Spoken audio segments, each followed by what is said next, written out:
said, what are you going to do with those marked roaches? And I said, well, we're going to have a cockroach race tonight over in Entomology Hall. He went back out to the radio station and announced that they're having a cockroach race over at Purdue. I didn't know that, but when we were expecting our students to show up, about 150 extra people and their families showed up to watch cockroach racing. It suddenly dawned on me there's not a lot to do in West Lafayette, Indiana, is there? All those people were showing up, and that was the beginning of the cockroach races. You may ask us, how do we train our cockroaches to run?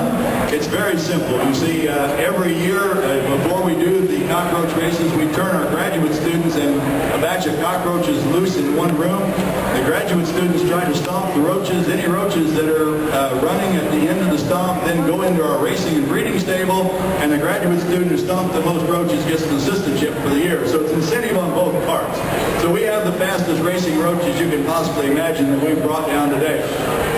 Many times when we mention cockroaches, people get upset because everybody thinks of the negative side of cockroaches, and that's because a very few species actually move into our homes and feed on the stuff that falls off our tables. This is what cockroaches do in nature. They're nature's recyclers. You'll be happy to know there are about 3,000 species of cockroaches in the world, most of them in the tropics. Most of them are not problem insects. They're part of nature's recyclers. But 7 species have learned to live in a tropical environment here in the state of Indiana. You've got a pretty good idea where that might be, right? In our homes, in our factories, in our schools.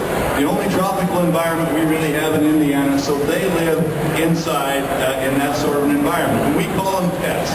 They don't transmit diseases in spite of what you might read in the paper or hear in the news.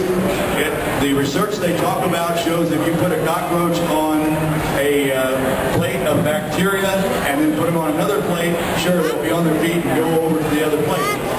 But in their natural environment, they are not known to transmit any diseases. We are allergic to some of the chemicals that they produce, and so you can have an allergic reaction, but they are not disease vectors in spite of what some pest control companies would have you believe. Madagascar hissing roaches, one of the 3,000 species.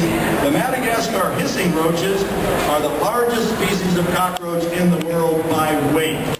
These Madagascar cockroaches are not extremely fast, but they are extremely strong. They, in fact, can pull many times their own weight. So we're going to use them to simulate a tractor pull. Those of you who know there's a tractor pull going on down here.